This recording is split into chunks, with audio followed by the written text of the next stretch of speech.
Welcome to LOA Today. I'm Walt Thiessen. With me today is longtime listener, poet laureate, and Taya master Anne-Marie Young. This is your daily dose of happy.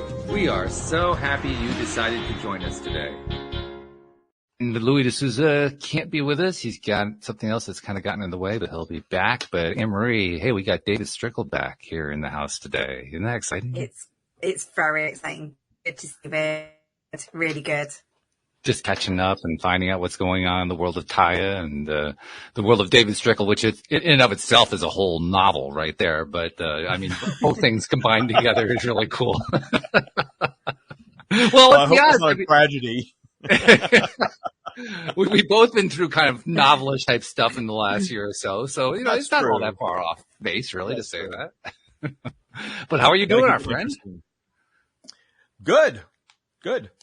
Anne-Marie was asking me about the house, and there's not a whole lot going on with the house, but Michael and I are making it our mission to make peace with where we are and be happy that we're living in this beautiful rental property and that the house will come back together when it does, and we'll be back over there when we get back, and it's just all part of the journey. So that's a great attitude. There's a Taya attitude right there. I mean, that's just, yeah. I think we're done talking about Taya. You just did it. That's it. We created the experience for our own expansion, period. That's it. As always. Yep. Yeah. And of course, we have lots of experience bringing in that expansion. We all do as human beings. Some of us are a little bit more aware of it than others. But there are some people who are aware of it, and they don't even call it expansion. They just know, oh my God, there's this craziness going on in my life. But it all comes down to how we decide we're going to respond to it, which is what you just did. You responded in a way that's like, okay, yeah, well, one more step. That's all it is. No big deal. It sounds simple. It is. I have to say I'm back on social media since the first of the year, and getting back into TikTok. TikTok seems to be where it's at these days. Yeah, everybody's talking TikTok. Yeah, everything seems to be happening on TikTok. Facebook is a lot quieter for me. Instagram is very quiet for me. But TikTok gets a lot of attention, and I've noticed that in my feed, and of course their algorithm's really efficient, so your feed just becomes whatever you listen to, and you get more of that, right? Right. I've got a lot of Abraham in my feed. Oh, really? And I quit listening to Abraham years ago, not because I don't love Abraham, but because I wanted to ensure that what I was sharing with the stream was the stream and not something I was picking up, from Abraham and just kind of repeating or regurgitating Abraham stuff. Right. And, at the end of the day, universal law is universal law. And yeah, that's the tricky part. And, I've got her version of source is different than my version. It's not. It's all the same message, but it's certainly delivered differently. Mm-hmm. And focused differently. Yes. And I've gone deep into the appreciation of all things path, meaning really deep into the nastiest parts of our lives were our pre-birth intention, because that's the stuff that really gives us a platform to expand, becoming a more sophisticated version of ourselves. But I have to say, the Abraham stuff feels really good to listen to. It does, yeah. It's like this warm hug from the universe, and she delivers it so well. And I really have been forgotten. It just had been so long, and now it just pops up, and I'll stop and listen. Sometimes I don't, but usually I'll stop and listen. And I'm like, wow, this just sounds so nice. and it's okay that it sounds, it's okay that she's serving that audience that wants that warm hug. Absolutely. And she does it. And I've always called her the Beyonce of channeling. She does it so well. Mm-hmm. Mm-hmm. So, it's interesting hearing that again, though. So, and I know that a lot of your listeners, I'm sure, are into Abraham Hicks. Oh, sure. And understand what I'm talking about. And I always want to be sure that I'm not criticizing Abraham in any way. I just want to not copy what they're doing. That's all. Yeah. Well, that's totally reasonable. That's different. And that was my intention when I started the podcast, in 2017, was to offer something different. Mm-hmm. Because I asked that question when I got my channeling to the point where there could be sort of a back and forth conversation, which took years for me to do. I asked the question, why would I want to channel? Why do we need another channel? Abraham is fantastic. And the clarity that came through immediately was Abraham is Abraham. There'll never be another Abraham. There's not going to be a next. That's a unique thing for serving a unique audience. And For some people, that's the thing for a lifetime. And for others, that's part of the puzzle that they're piecing together. And you are going to offer another part of the puzzle. And I was, okay, I don't know what that looks like, but okay, cool. And then the whole Taya thing just kind of emerged from that. Which is really cool. I mean, basically you channeled an entire way of life. Yeah, well, and really that's why I've gotten more into, let's talk more about Taya and less about the stream, because I can channel anytime for anyone and get the answers to questions. But in Taya, they have delivered a system that we can live on if you choose to do so. And they've made it very clear that it's not dogma. It doesn't have to be this system, that everyone operates on some sort of a belief system. This just gives you a foundation to operate in harmony with universal law. Right. And Anne-Marie, of course, like me, you've been through the boot camp. You've been through the Taya experience. You're a Taya master. Yeah. But when you were first experiencing what David and what the stream teach, I'm kind of curious. What was your first, not your first reaction, but your first roadblock? Like, what was the first thing you said, oh, wait a minute, hold on? I think for me, it's going back to the whole Abraham thing, is Abraham was very fast and I couldn't follow that. It was very fast and I couldn't really comprehend what he was saying. It was with the stream, it was more my brain. It was more very slow and I could relate to it. And the message was a lot clearer for me. Okay. Now that I understand it all, I can watch Abraham and I can enjoy it. But for me, the stream gave me the information that I needed. I couldn't tell you what that was particularly. I just knew I could relate to it. And then when all the mindset stuff, it just made sense and it just intrigued me and it grabbed me and I just wanted to know more. So I did. Okay.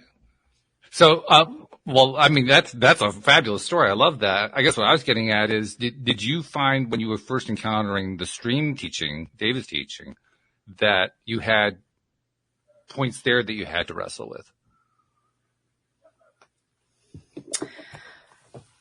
Yeah. When I first started Taya, it was just like, I hadn't really had an awful life. And I was like, oh, what have I got? You know, what are my blocks and stuff? And then of course there are these things in your life. So, it was just the methodical way of thinking and the way you could work things out and the way you could take ownership and all of that I could relate to. And then the way to work things out going forward and getting this massive toolkit of tricks and things to work out in using your life scenarios that just make things a lot easier. So for me, it was just literally everything. Okay. The whole thing just grabbed me. It just fell into place for you, really. It really did. Okay. Well, that's cool. That's great. I mean, I know in my case, when I was first experiencing through the boot camp, like it's taught there, and actually even before that, because David had been on the show for about a 6-month period, I think it was, before that. And during that time period, the thing that I kept wrestling with the most was this idea of forgiving transgressors, to use the Taya terminology, letting go of the transgressors and saying, you know what, they're okay. I not only are they okay, but I'm going to appreciate them. Whoa, wait a minute. What are you that's a tough one for a lot of people. I heard that and I said, okay, yeah. Did I miss part of the course? Did I skip? Well, the real foundation is radical appreciation. We call it radical because it's a radical concept for us at this point in humanity. Radical appreciation of all things. That is source, though. But even that was easier than for me. I could appreciate all things better than I could appreciate transgressors. Which I know doesn't sound. Yeah, but transgressors are included in all things. See, all things blankets everything. All creation. But that's annoying. But notice what happens in your life when you start finding authentic appreciation, not bypassing and not pretending, but digging in and finding authentic appreciation for your life's transgressors really transforms you. Oh, it does. But there's a line that's from the Apple TV show Ted Lasso that I really love. It's uttered by the woman who plays the doctor, the psychiatrist or psychotherapist, whatever she is. She says, the truth is going to set you free, but first it's going to piss you off. And that truth really pissed me off. Yeah. Well, when people come through boot camp and they struggle, I will tell them, if you're not struggling in here, you're not going deep enough. You're not doing it right, so to speak. You're not going deep enough if you're not challenged by it. Because you told me that many times. Yeah. When you dig in and get really challenged, that's when the growth happens. Mm-hmm. That's when you're really getting it and learning it. If you just kind of sail through as a good student, usually those people don't graduate. They have to go back and do some things over before they're ready to graduate. Yeah. Yeah, it's true. And that's, well, I guess ultimately that's also the challenge with life in general. Are you willing to engage in it, or are you going to kind of try to run an end around and, avoid the sticky parts? Somebody just commented that they missed the channeling. So I do slip into channeling, and I just recorded a new guided, I'm calling it a guided experience. It's not really a meditation, but it is a journey to source perspective experience. And it's on our Patreon page right now. And after it's been there for a while, we'll offer it on the website that you can purchase it and download it. But the whole point of the experience is for you to create this mental space that you can access source, which you can anyway. You don't need the meditation to do it, but this helps you do it. This gives you a tool. I love to give tools, right? Mm-hmm. So this is a tool to access that source perspective from any place on your spiral. And it really is that, oh, wait a minute. If I appreciate all things, how do I really feel about this? Whatever it is you're viewing or experiencing. And you'll find that when you make that a practice, you can get there instantaneously. You can shift in a moment. I can see something that starts to trigger me and wait, I don't want to go down my spiral. You can go down your spiral, but if I choose not to, what's the source perspective of this? How do I appreciate this? Whatever it is that I'm experiencing. Mm-hmm. Mm-hmm. And to be honest, sometimes we make the choice to go down the spiral without even realizing we're making the choice to go down the spiral. I mean, the training kind of helps you become more conscious and more aware so that you catch yourself like you just described. But I'm that doesn't mean that keenly aware of that at this point because I've been practicing forever. But and as far as the channeling goes, in that meditation or that guided experience, I just start channeling. It just happens. So I still do it. I just don't do the induction and all that stuff. But if people say they really love the experience, I have no problem offering that up anytime. It's just, I just haven't been doing it that way lately. I think it's cool though that, this new meditation that you're offering to the Patreon subscribers first, is all about teaching people how to essentially do that themselves, to make that connection themselves. Cause really that's the ultimate experience, right? Learning how to communicate with your inner being and to get the kind of clarity that you've been able to share with people through the channeling. Yeah, because all of that information that I share when I channel, we all have access to it, but we're operating in such, a human created consciousness that it's heavily drowned out. So we're detuning the stuff that drowns it out individually, one person at a time, until we convert the entire universe. I'm kidding. I'm not here to convert anybody into anything. It's your path. It's your journey. Welcome to the cult. That's right. But for me though, it wasn't a case of my transgressors. Forgiving my transgressors was easy. Really? Easier because I loved them and I knew they had the faults and I knew they had the history. It was forgiving myself and stop beating myself up. Okay. That was what I struggled with. Wow. I think So it was like I was my own transgressor. Right. We create transgressors for our expansion of consciousness in different ways, but that's the one thing we all do. We all have transgressors, all of us, whether it's ourselves or a person or an illness or an event or something like that. There are unwanted aspects of our existence. It does not matter who you are. You have that, but that's part of the human journey. That's why we're here, really. Exactly. It just occurs to me, we're kind of assuming, the three of us here, that everybody tuning in knows about Taya, but that's not always true. With a podcast, you get new listeners and some listeners go away and so forth. So there are probably listeners who don't know much about Taya. Why don't we just do like a 2-minute thing on what Taya is about? I mean, it's Trust Your Abundance, and it's a program that you developed through the stream, but tell people and give people like a lay of the land just so they know what we're talking about here. Well, my intention when I came out publicly as a channel in 2017, my intention was to create a system, because I had created a system for myself to operate my life in harmony with universal law. It's interesting what Anne Marie said earlier about the Abraham teachings. I always loved the experience of Abraham, but sometimes the teachings frustrated me. And then I had my own version of that. And really what Esther Hicks did for me was make channeling cool and palatable and not weird. And I got rid of all my judgment because of her sharing of Abraham. I thought, this is really cool. This is the coolest thing ever. I'd already been told I was a channel years prior to this.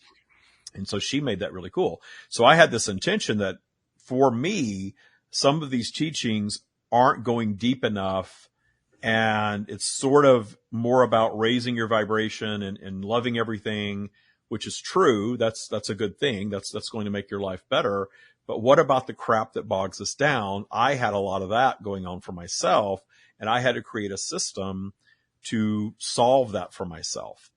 That's when I decided to start channeling, because I thought I had something different to offer.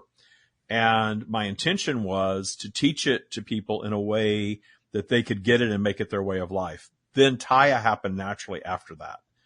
Somebody crossed my path that taught me how to do a course. I thought, well, I'm not going to do a course. I'm going to do workshops. What are you talking about? Because I was thinking Abraham, right? Right. And then she was like, well, who's going to come to your workshop? Nobody knows who you are. I thought, well, you've got a point. She's spent 30 years building an audience, and, I don't necessarily have the patience for that. So I did a podcast. I did an online course. And the course started out being abundance breakthroughs. Quickly, I can't even tell you how it happened. Very quickly, it morphed into something different. The name Taya came about. It was a chapter in my first book.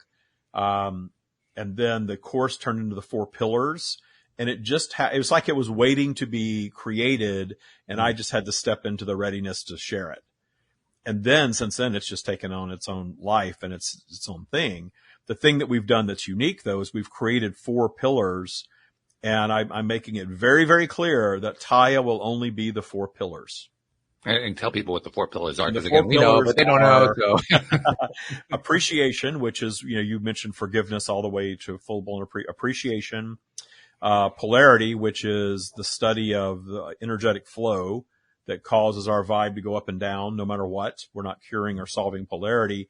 We're going to learn how to deal with it differently, respond to it differently, because that is our choice. Source, we're all beings of source. We all have source in us. Source is love and appreciation of all things. And then intention. We did come here to live life. We came here to experience the earth. And what is our intention? What do we want to experience while we're here in this lifetime? Mm-hmm. That's all Taya will ever be. It's never going to be, this is how you have to live your life and you need to worship the stream or you need to follow this set of rules. It's never going to be any of those things other than the 4 pillars. Thank goodness, because I'm not going to Taya Church. It's not going to happen. Yeah. Yeah, we can have fun at Taya Church, but I'm not looking to, you don't need to sing songs to the stream. Right. Yeah, it's so funny because when I was really getting into channeling, and people would talk about worship, and every once in a while people get into things like that and they want to treat it like a deity or people treat Abraham like that. Yeah. And one thing they said, and I love this, we are the source of all creation. Why would we need anything or anyone to worship us? Right? Yeah. And I thought, well, hell, that makes sense. Yeah. That's my answer to all of religion. Yeah. Could you imagine being the creator of all that is and then creating something to worship you? Yeah.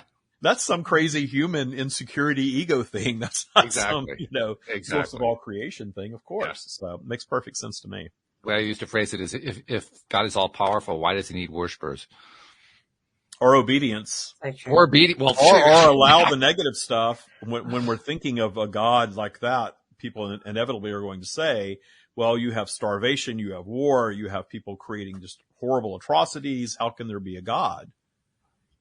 And the source answer for that is we understand that you are here from your eternal perspective, having this temporary experience, and the suffering expands your consciousness and creates expansion for the entire universe. But the suffering is actually more about your opinion of it than what's happening. And humanity has created an opinion of these events that is very negative and creates our suffering. But who are they to hold us away from the experience that we came here to have? So if you think about it, the Bible, it's very easy to write off the Bible as a human created book that doesn't have any eternal wisdom in it. But I see that it's packed with eternal wisdom. A lot of humanity is in it as well. But when they talk about Jesus suffering on the cross for the sins of humanity. I think that somebody was tapped into the concept that our suffering is our choice, and that our suffering is actually our experiencing the unwanted, if you want to call that suffering. That creates expansion in the having of the experience, and that actually expands the entire universe. And to me, I hope that makes sense. Those two experiences, I think that that's sort of a metaphor for that experience. I think the whole Bible is that. Yeah, well, you're not the only one who has come to the conclusion that the Bible is one great big metaphor, and that I'm certainly going to be more in that camp than I am in the literal camp, because if I have to look at the Bible literally, I mean, I just have to basically go throw up. Well, I mean, I think it was written by hundreds of people over thousands of years, and changed and massaged in different ways to suit agendas and all that stuff. So who knows what the original writings were? But I would imagine there was probably some people who were channeling very early on that started writing that stuff, and then somebody kind of put it all together and said, "Oh, this is the word of God, and by the way, it fits our commerce objective to put these rules in there." I think that's what happened. I think that's where it came from. So I think I have heard somebody say recently that you cannot go deep into Bible study and not come out the other side knowing that it's not real, that it's not what it's sold as being. Interesting. Well, I can partly see what they're saying. I know the first time I went through the Bible, I was 14 years old. I had just become a communicant member of my family's church. It was a Presbyterian church. And I said, well, okay, if I'm now a full member of the church, I really should understand the driver's manual. So, I read it cover to cover, including all the stuff that we had never read before in any of the services or anything. And I was, quite honestly, I was appalled by what I saw and what I read. So I would bring it up to, the church leaders and church followers, and they would dismiss it. I said, what do you mean? We can't dismiss it. This is part of this book you've been shoving in my face for the first 14 years of my life. What are you talking about? And they wouldn't hear that. So for me, it was more along the lines of, are people crazy? That was the way I was thinking about it. Because if you just look at literally the stories that are in there and the messages that they pass along, a lot of them are head scratchers. And you can get really, really messed up when you look at it that way. So the only way that I think to make any sense out of it that becomes helpful is to look at it metaphorically. And now when you're looking at it as a metaphor, now it becomes possible to talk about what you're talking about. But you got to get past that first part. And let's be perfectly honest. There's a broad swath of humanity that won't get past that first part, that literal part. So there's multiple issues going on, I guess is what I'm saying. Yeah. There's so much packed in there, and it's been so, changed over time. That I'm not really into studying it anymore. I did that as a child too. I questioned also. And of course, the worst thing you can do in most religions is question.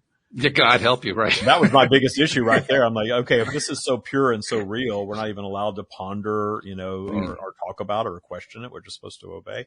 But at the end of the day, it's a belief system. Right.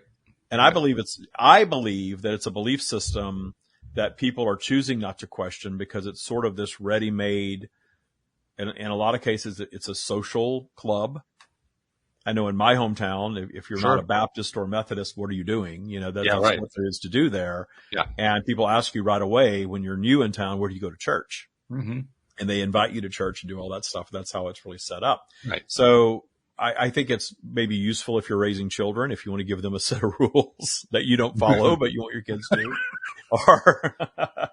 But it's, it's a foundation of a belief system that's ready made. Here you go. As long as you fit this belief system, you're golden. And I look at my brother and see someone that lives his life like that, and he chooses to, and there's nothing wrong with that, but he's very much in that, that mainstream sort of Christian mindset. Because it's a belief system, and he just chose not to question it. And that it really is the key phrase there, belief system.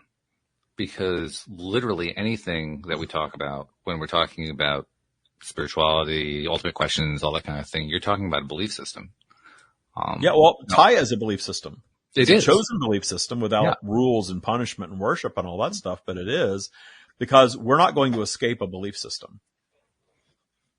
the stream has said our human physical vehicle is like a computer. We're creating all this technology in our own image, really. So think about your physical vehicle as like hardware, and your belief system is the operating system for your hardware. And we all have one, even devout atheists who say there's nothing and it's all science. Well, science is their belief system, or politics, or some combination of those things. Usually is what someone that says that they're an atheist and all this, spiritual stuff is foolish.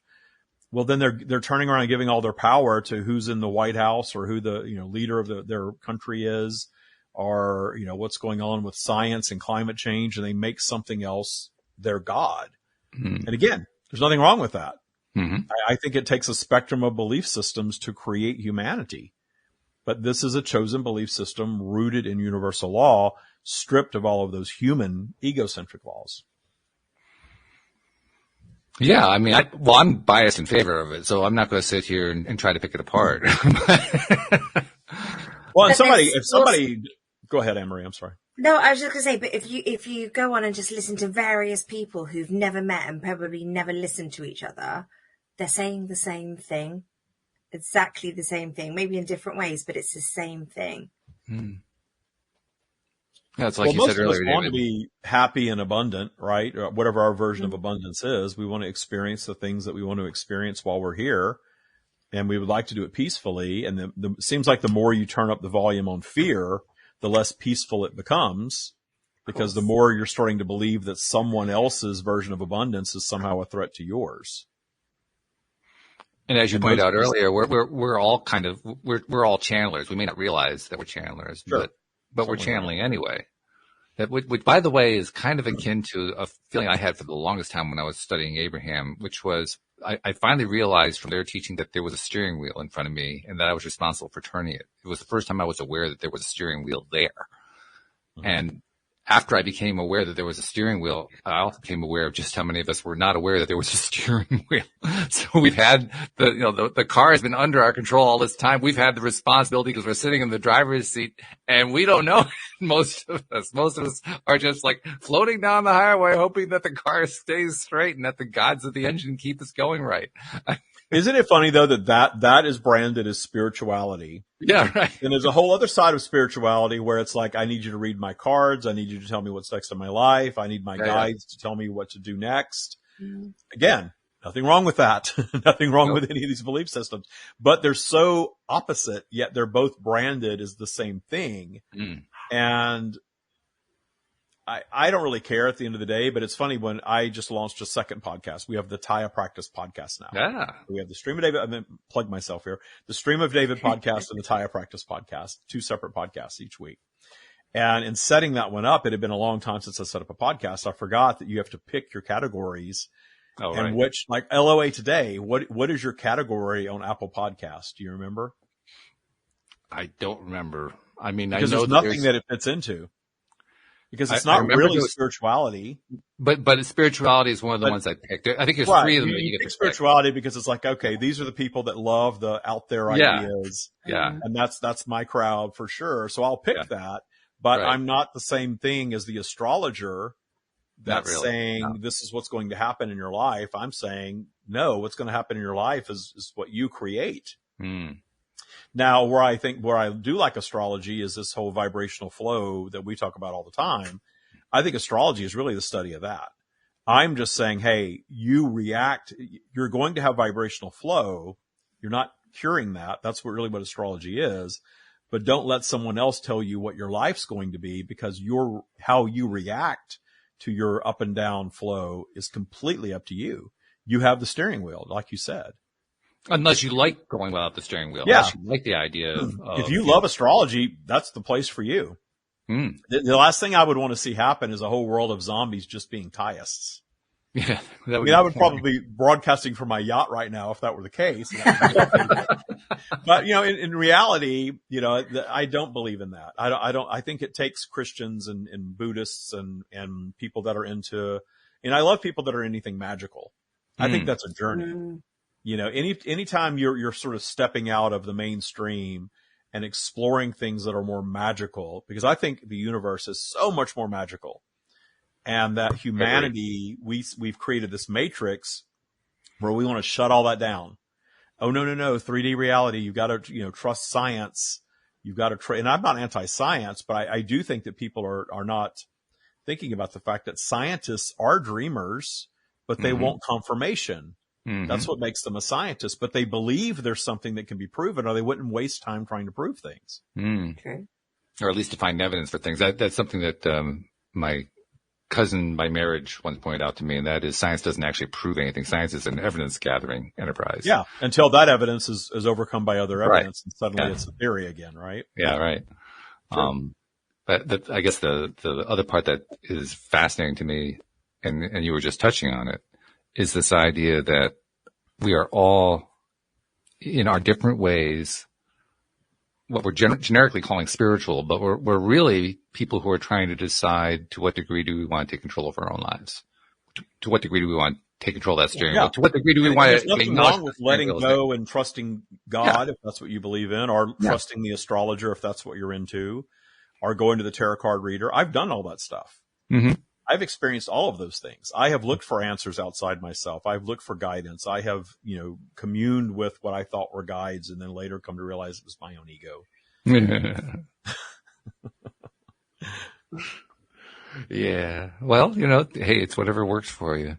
One thing that I know that works for me is, and I'm kind of curious to see what your take is going to be, because I can kind of imagine, but I'm still curious. What works for me is I'm always looking for, how do I explain this? I'm always looking for whenever I'm looking at a connection with another human being of any kind, I'm looking for, what do I call it? The reality. Reality takes me into the world of 3D, so I'm not sure what to call it at this point. I'm looking for the genuine connection of source through that, with that person, because we're all interconnected. And so I'm looking for, okay, as I'm interacting with this other person, whoever this person is, under whatever context it is, am I experiencing what I think of as like the source connection? I would always say that you pay attention to how you feel. Yeah. Oh, yeah. Which is exactly if your vibe is high and you're in that it's that heady space of loving all that is, and your physical vehicle responds positively to it, and you're in that moment not negatively judging anything. You're sort of seeing, I don't want to say seeing through rose-colored glasses, but how everything that you see suddenly is positive, and nothing bothers you. That's source when you're experiencing that. Because when I channel, I'm totally in that gear of they love everything. Every aspect of humanity, the things that we fear and judge, they love all of it because they're seeing it from a much different perspective. This human experience is a temporary experience. It's not all that is, and it's not all that we are. And it's something that we can choose to go down a path that is very unwanted. But that chosen path of unwanted is expanding us no matter what. Because we're having the experience. The having of the experience, no matter what it looks like, is a tool of expansion. Yeah. I guess what I'm driving at is, what you just described beautifully what the great beauty is of that source connection that we all have. I'm kind of taking it a step further and realizing that since we all have that source connection, it's as if there was like a bridge through source that each of us can go to reach the next person. And that as you reach the next person, you get a David flavor, or you get an Anne Marie flavor, or you get a Louis flavor, or whatever it might be. You get a flavor of that person as they connect to you through source. That to me is the experience that I look for when I'm connecting with people. And if I'm not able to make that connection the way that manifests for me, if you will, is like what you said, it just doesn't feel right. Usually the connection's going to dissolve pretty quickly if you stay, up there in your high vibrational space, and for some reason you're crossing paths with someone who isn't there. Then there's going to be a disconnect, but it doesn't have to be friction. At least it won't be on your part. But well, sometimes you're up there, and they're perfectly honest. It's not like I'm high vibe all the time. I have. Well, nobody is. We're not here to be high vibe all the time. Taya doesn't make you high vibe all the time. That's right. Taya is very much about how you experience the low vibe period differently. So sometimes I'm going to be the one shutting it off, is what I'm saying. Some of the times I'm the one disconnecting. Yeah, like if I came in all pumped up and high vibe and prepared and you were in a crappy mood, you would have two choices. I would either annoy the hell out of you and you'd have to find a way to deal with that, or you would raise your vibe. You know, as the host of the show, I'm sure you know how to raise your vibe to kind of meet them. But if somebody comes on and they're challenging you, you've probably had guests come on and challenge. Oh, occasionally, once or twice. Yeah, I'm sure that happens. I mean, I know that's probably not your brand to constantly be butting heads with people, but there are a lot of people that think this is all silly or hokey or BS or, you know, that sort of thing. Yep. And if they're choosing to come on, and go back to Abraham, I saw an Abraham once, where the person got called up into the hot seat just to sort of dispute. Right. And I think yeah. Abraham / Esther handled it so well because there was no arguing. There was no, because she was channeling. This was source. Mm-hmm. It was a seeking to understand their perspective and let them be heard without fear. Right. Where in church, what do? You're not allowed to do that. No. You know, not all churches necessarily, but we're kind of going back to that. But there is, with almost any religious institution, there's going to be some level of resistance. That's what we're really. Usually. Yeah. Because they've tied it to commerce, and that means you got to have these believers following, not questioning. I love questioning. Well, they're not just commerce. They've tied it to ego. They've tied, okay, my identity as church leader or as mosque leader or whatever is tied into this, and you're attacking my identity. Well, you made yourself godlike, and that people are just supposed to believe what you say without question. Right. And I'm not going to bother arguing any of my stuff with anybody. I'm just going to say, in our belief system, every belief system has value. The whole spectrum has value. That whole spectrum is what creates the friction or the tension that we need to expand. Mm. The only way we're ever going to have utopia is if we all dial into the same exact vibration with zero fluctuation, and we're all just agreeing about everything all the time. Which would pretty much end the whole experiment. Right. Yeah. What would be the point? Yeah. Now there you have the actual end of the world. Yeah, I was reading. I stumbled on something. I think I talked about this the last time I was in here. I just finished watching a TV show that I really love called Succession. Mm. And people consider it, one of the best TV shows ever, and just well acted, well written. And I really loved it. But I didn't like any of the characters. There was not one likable character on the whole series. But it wasn't about liking them. At the end, I won't spoil it, but it was all about who was going to take over the empire at the end. Oh, okay. They were billionaires. It was a billionaire family, and who was going to, they were 4 children, who was going to lead the empire when the dad died. And people got so invested in who they wanted to be. And then somebody piped in and said, how can you watch this garbage? They're so unlikable. And I don't bother commenting on stuff online because I don't want to get into that with people. But I just remember thinking, well, that's the whole point of the show. It's not about them being good people or caring about who wins. It's about watching them all sort of self-destruct in their greed and doing it in a brilliant way. But what's the alternative to that? Are you looking for entertainment that doesn't have friction? Because it doesn't exist. That's true. Any story has got tension in it. That's because the story is a reflection of our human journey. Mm-hmm. Just like a computer or everything that we create is just a reflection of ourselves. So any novel, any TV show, any movie, any script is going to have that sort of, beginning, middle, and end experience. And the middle is usually going to have drama. And I joked, about, and I'm not trying to, this is a hot button word these days, but the whole woke thing, people are always, I think that word's been twisted in all sorts of directions, but I was just joking that I guess a woke story would be a person met a person, they agreed about everything, the end. Because if everything's offensive, then if you're seeking to never offend anybody or create, tension in a story, and if nothing can, if you want to allow anything to ever take you down your spiral, something's going to anyway. Your judgment of it is probably taking you down your spiral, right? Sure. So there you go. It's inevitable that you're going to go down into that lower vibrational space, but that really is where the growth occurs. Mm-hmm. Mm-hmm. I know that for some people, and certainly for me, the value of entertainment isn't in whether or not it has conflict or polarity or drama going on it. For me, the value is their resolution at any point in the storyline. And for many people, that doesn't matter. There are a lot of people that's just. Yeah, don't watch Succession. You'll hate it.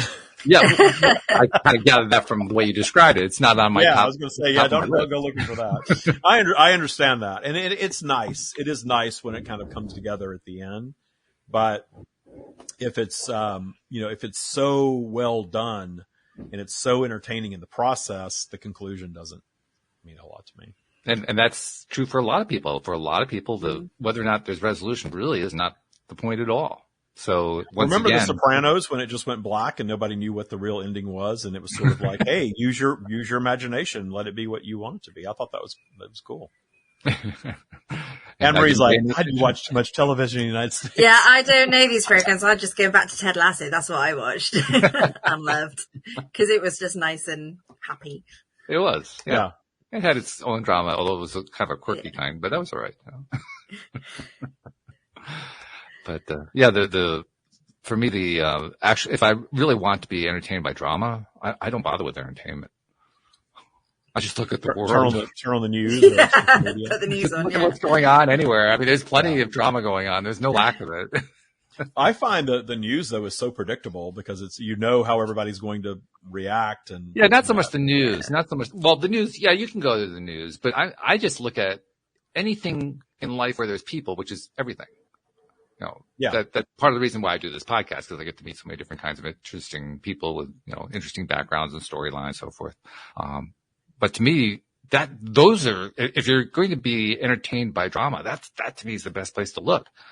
I mean, you don't have to worry about a story coming out of it. It's right there. It's just, it's part of, I went to visit my family in Austin, Texas. Michael and I went 2 weeks ago and visited, and we came away with all kinds of interesting observations and stories and, Yeah. So, I don't really need The Sopranos. Nobody got killed. Which is kind of surprising, actually, considering no one died. Yeah. My family gathering, but it was interesting and entertaining nonetheless. I've just got the kids, and just watching them is literally like watching your own TV drama show. It really is. It's a great example. Yeah, precisely. Because you're watching them navigating their way through life and their way through relationships, and it's just intriguing. Yeah. I think sometimes we get caught in the idea that drama has to be huge. Drama doesn't have to be huge. No. Yeah. Yeah, the little subtle things are more interesting sometimes. I think so. Yeah. More expensive. But people don't know, if you're new to this and this whole expansion thing, I'm talking about expansion of consciousness, meaning you have moved through an experience that was unwanted, and now your being knows what that experience in physical is because you manifested it. That could be positive or negative. We are the ones that label everything positive and negative. Right. Source says it's all positive because it's all expansive. So you go on a vacation or you have an experience that you love. Of course, that expands you also. But if you think about when we really get creative, we are at our most creative in the unwanted experiences. Mm-hmm. Sure. I have said many times, you're never more creative than when you're flat broke. That's true.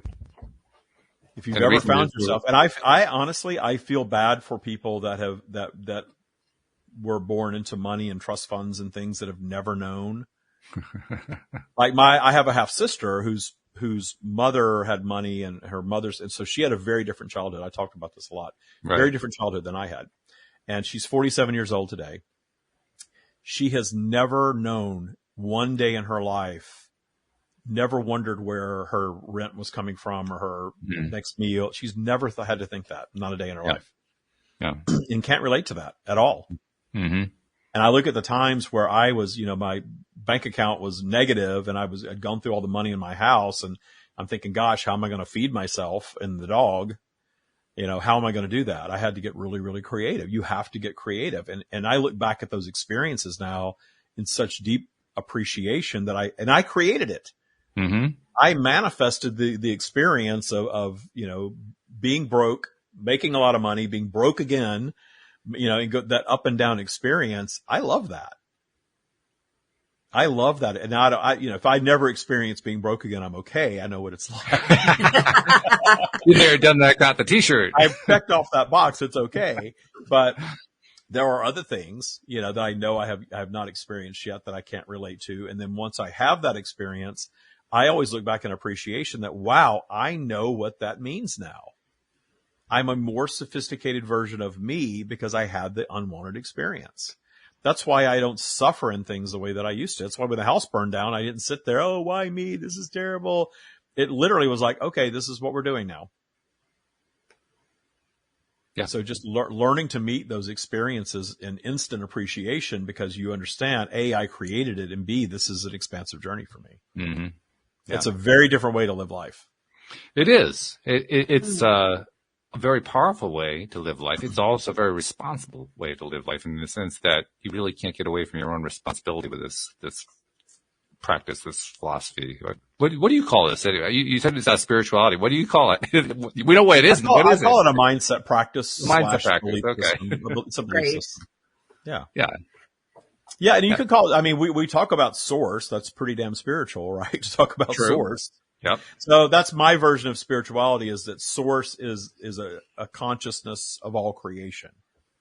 Mm-hmm. But I really leave it at that. If you want to interpret that as God or angelic beings or ascended masters or all these names that we give to things, I think that's fine. But if that being is judgmental or pulling the strings and you're just a puppet, well, that's not going to work in this belief system. Well, it works. You just don't go very far with it. Right. It's not going to serve you. The belief system will not serve really, you well if you're there. If you can move yourself out of that belief, and you can, if you want to, then this is going to work great. Yeah. And it is claiming ownership of all your creation from the beginning, from your point of entry. And people really struggle with the childhood piece. But you have to understand that the child is projecting in as an eternal being of source, with a very different perspective of what the human journey is going to be. And they learn the human perspective from all of us as they develop. They acquire. It's a question I'm sorry. I was just going to say, it's a question that I've asked a lot of guests on the program, particularly those who've gone through some really traumatic experiences in their lives. Do they believe that they came into this life predestined with a plan to go through all that? And the answers are predictably varied. Many of them will say, why would I even come to a life to experience what I've gone through? Because I've gone through hell, and they certainly have gone through hell. So I can get their perspective on that. And that kind of reinforces for me just how challenging this mindset practice really is. It's Sure. not for everybody. No, it's not. But I have had people, talk about a spectrum, people that come through boot camp. I have everything from someone who, like Anne-Marie, life has not been horrible, but they have created enough in their own lives that they are seeking to level themselves up. And it's sort of what is the hierarchy of self-actualization, the Right. self-actualization's at the top, that you have to be pretty advanced just in your social structure in your 3D life to have the luxury of exploring that. And that's nice. Mm-hmm. And I do have that. And then we have everything. Then the other end of the spectrum is I have people who have had immense suffering, immense. And as children, being heavily abused physically, mentally, sexually, and everything else, people whose children have died and been murdered, committed suicide, all of these things that we consider sort of the worst of the worst experiences. I have worked with all of that, or a lot of that at this point. And even if I haven't experienced, I have witnessed somebody come into acceptance that, not that, I created it because I wanted to suffer. That's just too simplistic. I'm an eternal strand of consciousness projecting into a set of circumstances that I know are going to expand me in some way. And if I'm seeking exponential expansion, I'm going to pick the teenage mother with no financial resources, or the person, or the illness, or the extreme poverty, or the war-torn, country. I'm going to pick that from that perspective, because I'm an eternal being. I'm coming to have this little tiny grain of sand experience as a human, and the suffering experience is going to expand me or give me an opportunity to have those types of experiences. And in my eternal state of consciousness, all of that was just a human opinion. And it's so hard for us to wrap our minds around that. You mean suffering's a human opinion? Yeah. Yeah. But it is hard to wrap our minds about. Well, and it takes very work to get there. And that's the thing. It takes some time and some work and some desire to get yourself there. But when you talk about enlightenment or awakening or whatever you want to call it, to me, that's what that is understanding that, hey, I may not be there all the time, but I can access this space that is appreciation of all that isn't judging something as, oh, that should have never happened to me. That was terrible. I had the worst parents ever. I was abused. I've been through hell, as you say, and continue to create that judgment. And then they continue to live that judgment and manifest other things that are sort of branches of that throughout their lifetime until they finally realize that, hey, maybe I need to quit judging that. Or they don't. We're touching also on something that's always been a bit fascinating to me, because I especially love the way you just expressed it. I mean, we're beings who project into this, we're source beings. We project into this, grain of sand reality, I think is the way you expressed it. And we know in advance what the circumstances are going to be, and we jump into it perhaps because we want to do this massive expansion. So we're willing to go into a war zone, or we're willing to be born into extreme poverty or whatever it might be. And the thing that's confusing to me and interesting to me at the same time is, well, the being that wants to do the learning is, in every way that I know about, a human being. It is a being that is an egoic being. And what we're talking about here is a pre-egoic being choosing based upon being an egoic being. Am I making sense here? Do you understand what I'm saying?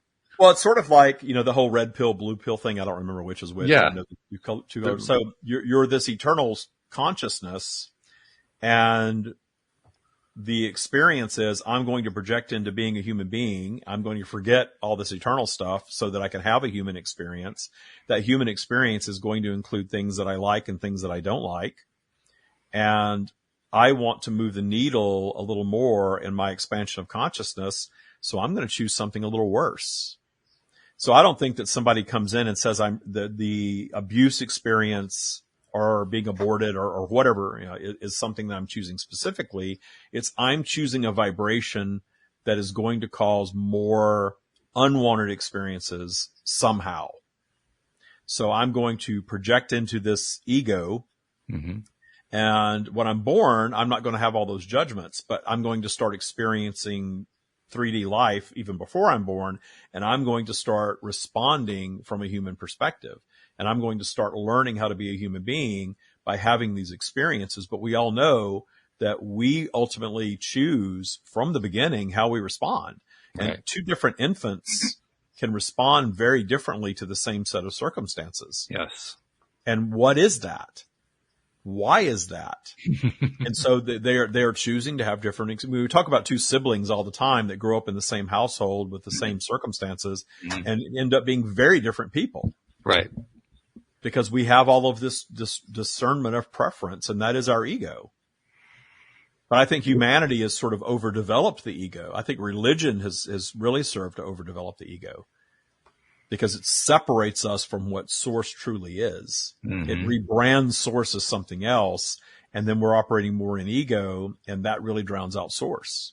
But that journey has created a lot of expansion for humanity. Look where we are now. Yeah, no doubt. No doubt. And now we're at the point where, hey, we don't need all that stuff anymore. That was sort of like the training wheels. Let's kick off the training wheels. Let's break the matrix and let's move out of it. And we see that happening with the younger generation. Mm-hmm. Mm-hmm. They don't want any part of the matrix. They want to be out of it. Yeah, but then they tend to get right back into it one way or the other, it seems. Yeah. That's all. But that's what generations do. Generations are rebellious for that very reason. They are trying to rebel against the matrix. Yeah, and look how the rebellion has evolved. I mean, gosh, when I was younger, just smoking a cigarette, in the woods behind the house and, lying to my parents, that was plenty of rebellion. Now, you're not even a gender anymore. How dare you decide that I'm a gender? I'm going to tell you what I am, and it's going to change. It's going to evolve. It's going to shift around. To a lot of people, that just sounds insane, but to this younger generation, that vibration is coming on strong. It's not all of them, certainly, but it's many more than used to be. I love all that you said. I want to clarify something that I was trying to bring out because I don't think I really totally brought it out. I was talking about how in our pre-egoic state, in other words, before we become an ego in this human lifetime, in that pre-egoic place, according to this understanding, we are still behaving egoically. Do you understand what I mean? In other words, we're not ego yet, but we're making decisions as if we were. And that's the part. I think where we're getting stuck, I think, and this is something maybe I'll come on a channel and we'll really get into it. Okay. The choice, right? Here's the eternal strand of consciousness seeking to have a deeper experience. Well, that's ego. It is. And that's what's so weird about it. Yeah. I totally understand that. I do think the only quote unquote need of source is expansion. But what the stream says is the expansion is guaranteed. So really it isn't needed, but from our perspective, it seems like it's needed. It's guaranteed. But there's still a spectrum. We talk about strands of consciousness being expressed independently. I think the strand of consciousness is a form of ego. Sure. That extension of consciousness that is projecting into physical already has some of that ego energy in it. Yeah. Mm-hmm. And that's probably what's making the determination. Hey, I want to suffer more so I can expand more. And I know that I'm an eternal being. I know that any suffering I experience is really nothing, in terms of eternal, because there's no linear time. So there's no linear experience. It's just experience. I think that consciousness of source isn't discerning the preference, but I think the strand of consciousness is. Which raises the very interesting question, what makes a strand of consciousness become a strand? Well, write your questions down for the stream. I would rather channel that answer. I think I know what it is, but I would rather channel that answer. Oh, okay. Well, we'll have to have you back then because we're out of hour here, So. Yeah, that's true. We'll have to have you back to channel that one because that to me is, I doubt that most listeners are even thinking about that one, but I like that one. Probably like, dude, I just want to know how to manifest more money. What is this crap, man? I'm going to go turn on Abraham. That feels so much better.